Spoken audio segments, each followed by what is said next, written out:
Hello and welcome to the show. This is Addis Dialogue from Ethiopian Broadcasting Corporation.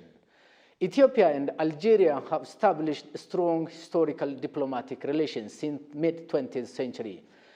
The movement of Pan-Africanism in 1950s and the inception of the Organization of African Unity, OAU, in 1963 has laid a foundation for both countries' diplomatic relations. In 1976, Algeria opened its embassy in Addis Ababa, Ethiopia. As well, Ethiopia also reciprocated, opening its embassy in Algiers, Algeria. The People's Democratic Republic of Algeria and the Federal Democratic Republic of Ethiopia have strong diplomatic relations, not only in terms of diplomacy, as well in terms of business and strategic partnership. What are the foundations on which both countries share similar shared visions and future aspirations and future goals? We're going to examine how both countries' diplomatic relations and future shared goal for the betterment of Africa will be seen. My guest for today is Excellency Ambassador Salma Malika Haddadi, People's Democratic Republic of Algeria's ambassador to Federal Democratic Republic of Ethiopia and to the African Union. Your host, Kzacho Derib. Do stay with us. Excellency Ambassador Salma Malika Haddadi, People's Democratic Republic of Algeria's ambassador to Federal Democratic Republic of Ethiopia and the African Union Commission as well. Thank you very much for your time. Thank you very much, and thank you for being with us and for the opportunity that EBC is giving us today for having this dialogue and conversation. Wishing you good luck for your deputy chairperson's candidacy. How do you see the Ethiopia's and Algeria's long-standing diplomatic relations? Thank you very much for your best wishes to start with. And when it comes to the Algerian-Ethiopian relationship, I would say that very simply that these are a historical relationship that have maintained the excellence at the political level. We, both countries, enjoy very cordial and brotherly relationship at all levels, but also these relationships are nurtured by a common vision for the future. Since the independence of Algeria in '62 and the establishment of the bilateral relationships, and then the establishment of the OAU and then the African Union, the two countries have always worked together and have had convergent perspectives of the future. And today, this journey that the two countries have had separately but together as founding members of the OAU and the AU lead them to be natural partners. The two countries have always stood together and walked the journey together to achieve the Pan-African solidarity and unity and prosperity through both at the bilateral level, at the regional level, at the continental level. When I mentioned the continental level, meaning the OAU and the African Union. When referring to the partnership, Algeria has a number of strategic partnerships declarations, and in Africa, I think Ethiopia was among the first. In 2013, there was a declaration of strategic partnerships signed between the two countries, and this is the best testimony and the best illustration of the quality of the relationship between the two countries and their future. Would you tell us the prospect of the future solidarity and cooperation between the two sisterly nations? If we look at the development of for instance, the economy of the two countries, we will notice that they are complementary, which means that because if you have two economies that are alike, this really limits the possibilities of cooperation. But when they are complementary, there you can find a very conducive environment for these relationships to prosper. I would give you an example. Algeria now is one of the most active countries in the area of pharmaceutical industry. And we know that Ethiopia is very much interested in this area. Algeria has very good quality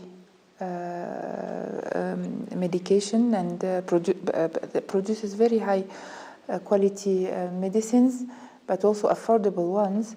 And these opportunities have led, and the interest that is dedicated by the Ethiopian government to this sector has led several delegations from Algeria to come and to look into the possible opportunities of investment, or at least of exchange. So I give you this example. Another example, Ethiopia has a very important and well-recognized experience in agriculture, for instance. Algeria too, because both countries have taken this strategic decision to achieve or attain food security.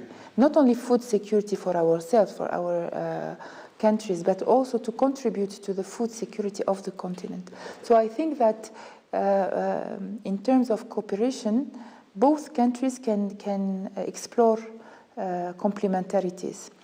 There is another area of cooperation, is people-to-people cooperation. Algeria is well known for being a traditional country that offers scholarships to African students. And we hope, and my role as an ambassador of Algeria to Ethiopia, is to explore ways and means to make this area a win-win area for both countries, because our interest and our objective is to offer the best quality education, not only for our youth, but also for the sons and daughters of Africa, of Ethiopia, in the framework of bilateral cooperation. So this is an additional area. Of course, Algeria has proven to be now a country that has achieved much progress in the area of the production of the construction material. We have very good quality construction material. Ethiopia is a country, like Algeria, that is investing a lot into infrastructures, into housing, into roads. So I think that we can explore areas where both countries can attain their objectives. Of course, I cannot omit the fact that between the two countries there is a rich framework of agreements that relates to several areas, and that governs the relation between the two countries. But this framework has to be updated, has to be made more comprehensive, and this leads me to also talk about the fact that implementation of these agreements is a priority. And when I talk about implementation, this refers me, for instance, to the fact that in concrete terms, there is a need to have more frequent economic delegations going, business delegations going both ways, back and forth. We have a joint business council. I think that the year 2025 is a very auspicious year for this business council to start and operate and explore opportunities. For us, the government, our obligation or our duty is to provide the enabling environment, and then we let our business communities to work. We have also another very positive development in the relationship between the two countries, is the opening of the direct flight between Algiers and Addis Ababa. These are all promising elements and indicators that we are on the same wavelength, but we have to join to, as we say, to walk the talk. You have told us the best experience of Algeria regarding pharmaceutical activities, which Ethiopia also needs more to cement bilateral relations or diplomatic and business relations between the two sisterly nations.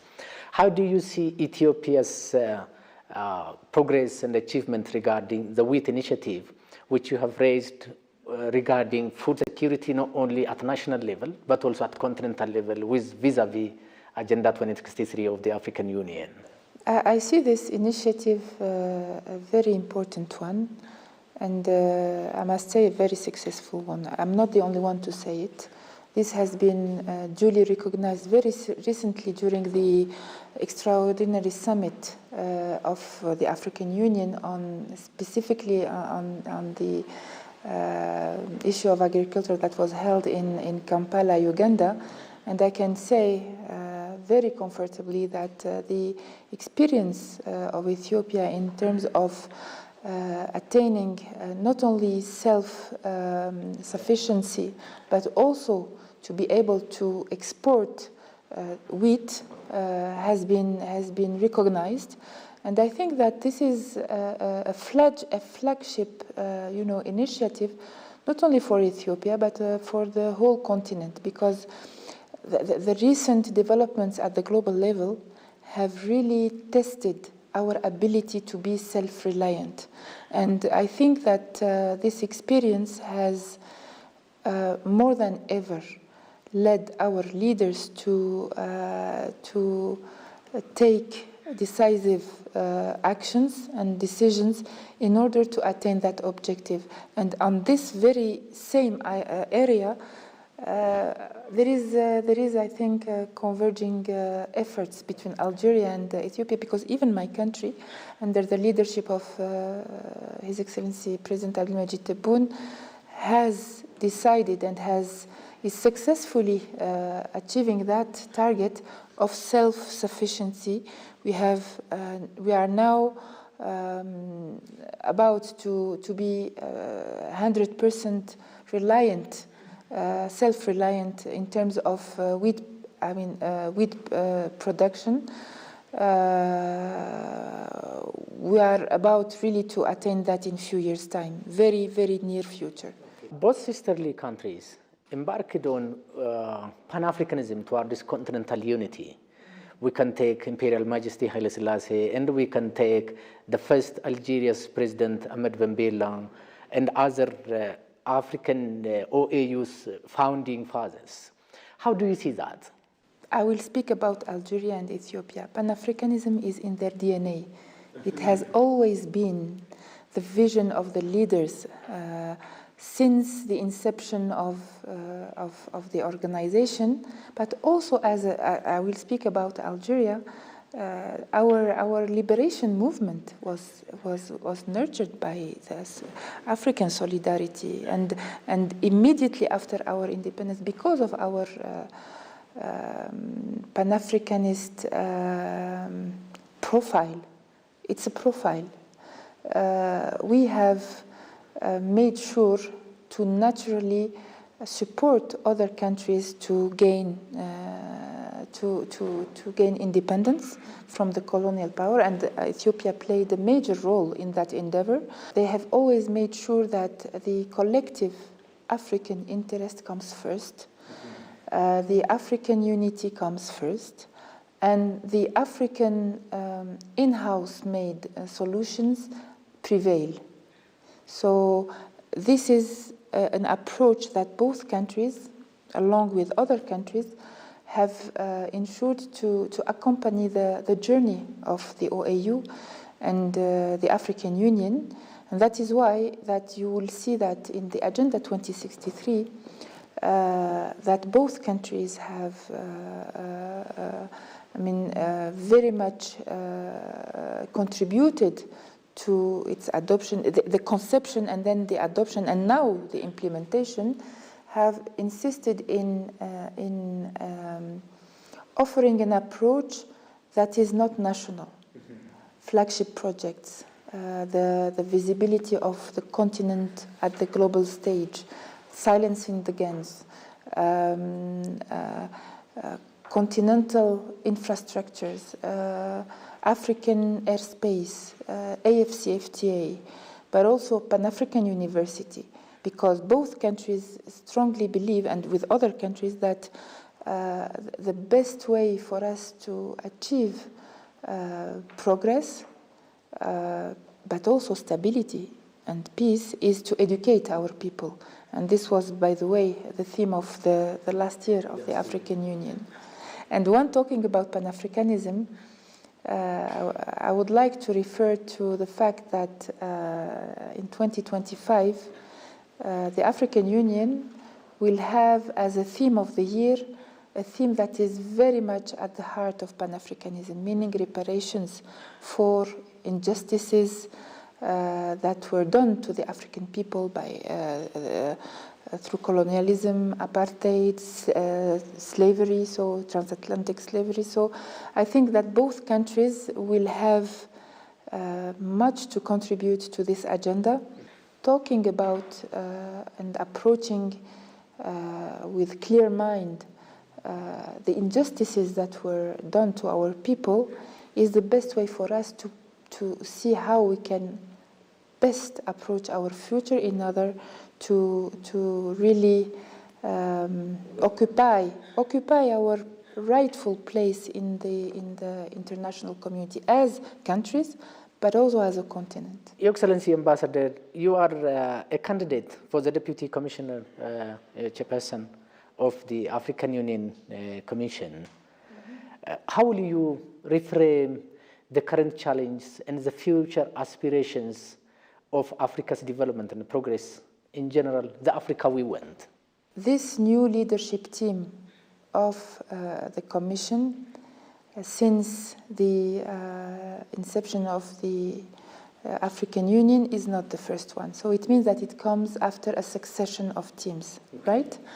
So I will not be correct if I say that I will reframe, because it is a journey, it's a collective endeavor throughout the years since the years 2000. Successive commissions, starting from their chairs to the commissioners, and of course with the very important role of the DCP, have worked together in order to implement the decisions of heads of states, to have a strong organization, an operational African Union Commission. So my role would be to build on the successes that were achieved by the predecessors, and to provide, when needed, corrective measures in a collective endeavor, because the deputy chairperson of the African Union Commission is the first responsible for the secretariat, for the administration, for finance, which are the enablers for the organization to perform its mandates, to achieve its objectives. And when we talk about objectives, it refers to the Agenda 2063, but also to keep with the principles and objectives of the organization that were enshrined in the Constitutive Act. So what I would be able to bring, first, a new energy. In order to unleash the potential of the Africa we want, through the potential of its own staff, its own organs, its own institutions, but in line with the vision of member states. We need, I think, that a healthy management of the African Union Commission, be it administrative through a sound recruitment system, and the healthy management of the resources through really transparency, accountability, are the key enablers for our organization and our secretariat, which is the African Union Commission, to help the organization to face the challenges, because we cannot lose sight of the fact that we are in a context that is full of challenges, and it's our duty as member states, African public servants, if I'm elected, to help our organization go through this context successfully, because we need to go through this context by ending up being stronger, by ending up being more efficient, by ending up being more relevant.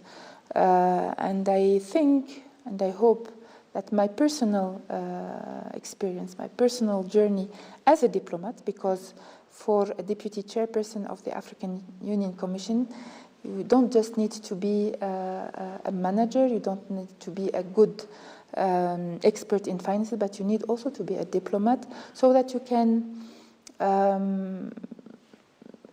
make the views come closer, help build bridges between the member states and the secretariat, and also to bring that human touch that would help the staff of the Commission want to serve better their organization, and also bring the member states to the conclusion that the organization, the secretariat, deserves their trust when providing their resources, when seeking the support, the expertise of the organization. And of course, I cannot refer to this very important candidacy without mentioning the fact that it is meant really to serve the whole membership and the whole organization. It is meant to attain the objectives of good governance, of financial independence for the organization, and to minimize to the maximum possible dependency from the partners, or if embarked as it is currently in partnerships, it has to be in line with our strategic programs and vision and objectives. And I think that this will make our organization very much more efficient globally. And this is one of the aims that I would like to contribute to. But I would be misleading if I tell you that this is my vision alone. My vision has to come and to be integrated in a global vision of a team that will be led by a chairperson. You know that you are going to elect a chairperson, but also commissioners, each one of them with high expertise in the fields, strategic fields of competencies. So my contribution is really to make this work. Excellency Ambassador, you are a seasoned diplomat with rich experience, having ample information about Africa. You have also said that it is a matter of reframing with new energy the successes that has been achieved so far, and building on it with new energy. This new energy also needs new energy, where Africa is endowed with many youth, African youth. What sort of advice do you have, because you are running for deputy chairperson's position? What advice do you have for African youth, who are the engines of Africa's development? I would say that the contribution of youth, of women, is at the heart of my vision. Because, you know, if you want to have a relevant African Union Commission, if you want to have a relevant secretariat, you need to tap in the potential. The potential. We have brilliant,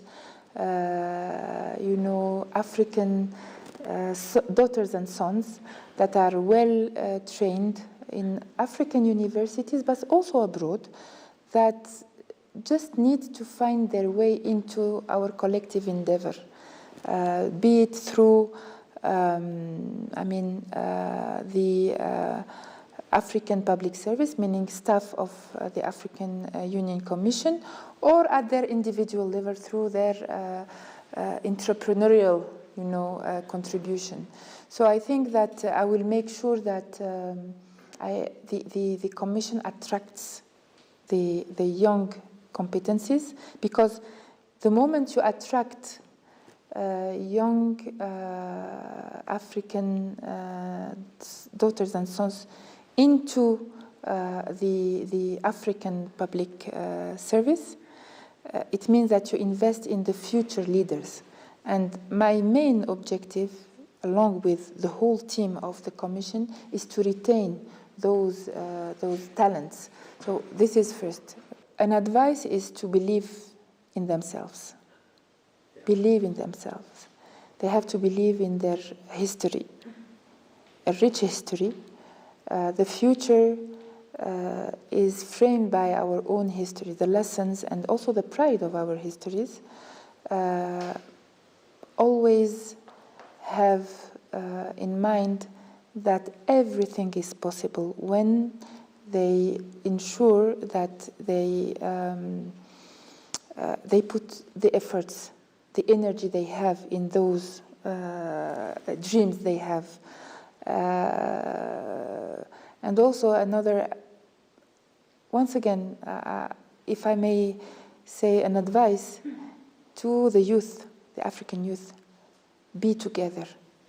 From Algeria to Ethiopia, from Algeria to South Africa, from Senegal to Ethiopia, going through Cameroon, going through the Central African Republic, South Sudan, Kenya, everywhere.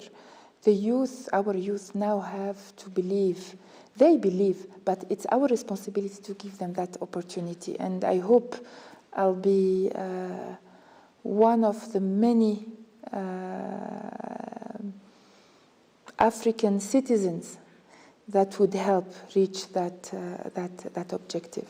I would say I'm the best. I'm the best because I'm an Algerian diplomat, because I'm committed, because I want to serve, because I want to be